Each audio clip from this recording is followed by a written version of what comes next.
Hi dear students, इस video में हम कक्षा 8 का प्रश्नावली 11.2 का क्वेश्चन नंबर 6 को सॉल्व करेंगे। तो चलिए स्टार्ट करते हैं इस वीडियो को। तो देखिए डियर स्टूडेंट्स, क्वेश्चन नंबर 6 में हमसे क्या कहा गया है, एक समचतुर्भुज का क्षेत्रफल ज्ञात कीजिए जिसकी भुजा 6 सेंटीमीटर और शीर्ष लंब 4 सेंटीमीटर है। यदि एक विकर्ण की लंबाई 8 सेंटीमीटर है तो दूसरे विकर्ण की लंबाई ज्ञात कीजिए। तो चलिए इसका सोल्यूशन करते हैं।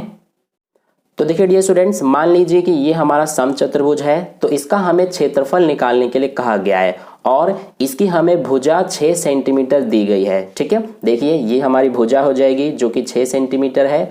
अब अगर एक भुजा 6 सेंटीमीटर है ना, तो ये सारी भुजाएं ही 6-6 सेंटीमीटर की ही होंगी, क्योंकि ये एक समचतुर्भुज है और समचतुर्भुज की सभी भुजाएं बराबर होती है।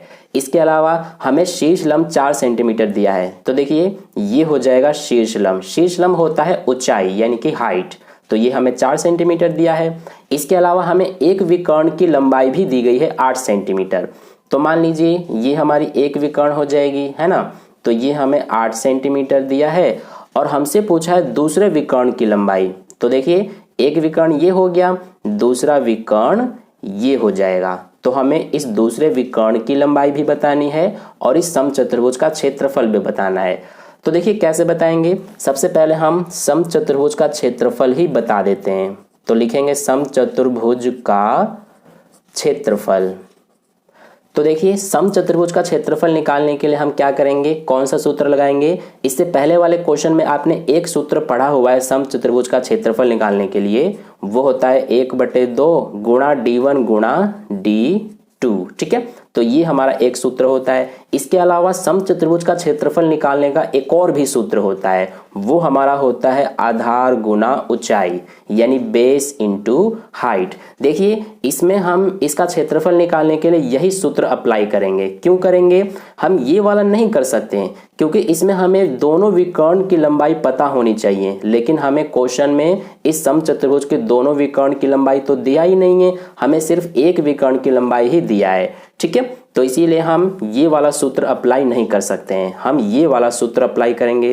क्योंकि देखिए इसमें आधार होता है b, तो आधार भी हमें पता है, और h होता है ऊंचाई, तो हमें ऊंचाई भी पता है। तो जब हमें आधार और ऊंचाई दिया गया हो तो हम ये वाला सूत्र अप्लाई करते हैं क्षेत्रफल निकालने के लिए। ठीक है, तो देखिए इसमें सबका मान रखते हैं। तो सबसे पहले b है यानी बेस यानी आधार, तो आधार हमारा कितना है 6 सेंटीमीटर। ठीक है, इसके अलावा ऊंचाई, तो ऊंचाई ये हो जाएगा जो कि 4 सेंटीमीटर है। अब इसमें मान रखते हैं b हमारा कितना है 6 सेंटीमीटर गुणा h कितना है 4 सेंटीमीटर। तो 6 और 4 का गुणा करेंगे तो 24 आ जाएगा, और ये हमें सेंटीमीटर में दिया है तो सेंटीमीटर स्क्वायर। ठीक है, तो ये हमारा आ गया 24 सेंटीमीटर स्क्वायर इस समचतुर्भुज का क्षेत्रफल। अब इसके बाद हमसे आगे भी कहा गया है कि दूसरे विकर्ण की लंबाई ज्ञात कीजिए। देखिए एक विकर्ण की लंबाई हमें 8 सेंटीमीटर दिया गया है, हमें दूसरे विकर्ण की लंबाई ज्ञात करना है। तो देखिए कैसे ज्ञात करेंगे, सबसे पहले ध्यान दीजिए, जो हमारा ये समचतुर्भुज है इसका क्षेत्रफल हमें पता चल गया 24 सेंटीमीटर स्क्वायर। तो हम एक बार यहाँ पर लिख लेते हैं समचतुर्भुज का क्षेत्रफल। तो देखिए ये हमारा कितना निकला है 24 सेंटीमीटर स्क्वायर। अब यहीं से हम इस दूसरे विकर्ण की लंबाई ज्ञात करेंगे। कैसे, देखिए समचतुर्भुज का क्षेत्रफल लिखा हुआ है तो इसकी जगह पर हम इसका सूत्र लिख सकते हैं। तो क्या होता है सूत्र हमारा, ये जैसा कि मैंने आपको पहले बताया था, ये होता है 1/2 गुणा d1 गुणा d2 बराबर में क्या है 24। अब देखिए इसमें हमारा 1/2 एज इट इज लिखेंगे गुणा d1 यानी कि पहला विकर्ण। तो देखिए पहला विकर्ण की लंबाई हमें पता है 8 सेंटीमीटर, तो इसको हम लिख लेते हैं d1 हमें पता है 8 सेंटीमीटर, तो d1 की जगह पर 8 लिखेंगे गुणा d2 हमें नहीं पता, d2 हमारा दूसरे विकर्ण की लंबाई है। ठीक है, तो यही हमें निकालना है, तो इसको एज इट इज लिखेंगे बराबर में 24।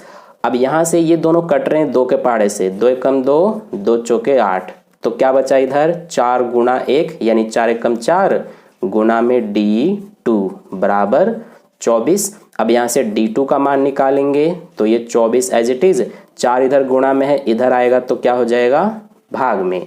अब ये दोनों कट रहे हैं 4 के पहाड़े से, 4 एकम 4, 4 6 24, तो क्या बचा हमारा d2 बराबर ये बचा 6। तो यही हमारा 6 सेंटीमीटर इस दूसरे वाले विकर्ण की लंबाई है। ठीक है, तो आगे हम अपना फाइनल आंसर इस तरह से लिख देंगे कि दूसरे विकर्ण की लंबाई, तो दूसरे विकर्ण की लंबाई कितनी आ जाएगी 6 सेंटीमीटर। सेंटीमीटर में क्यों? क्योंकि बाकी सभी हमें सेंटीमीटर में ही दिया गया है। तो यही हमारा एक आंसर है और एक ये आंसर है, ये क्षेत्रफल है और ये दूसरे विकर्ण की लंबाई है।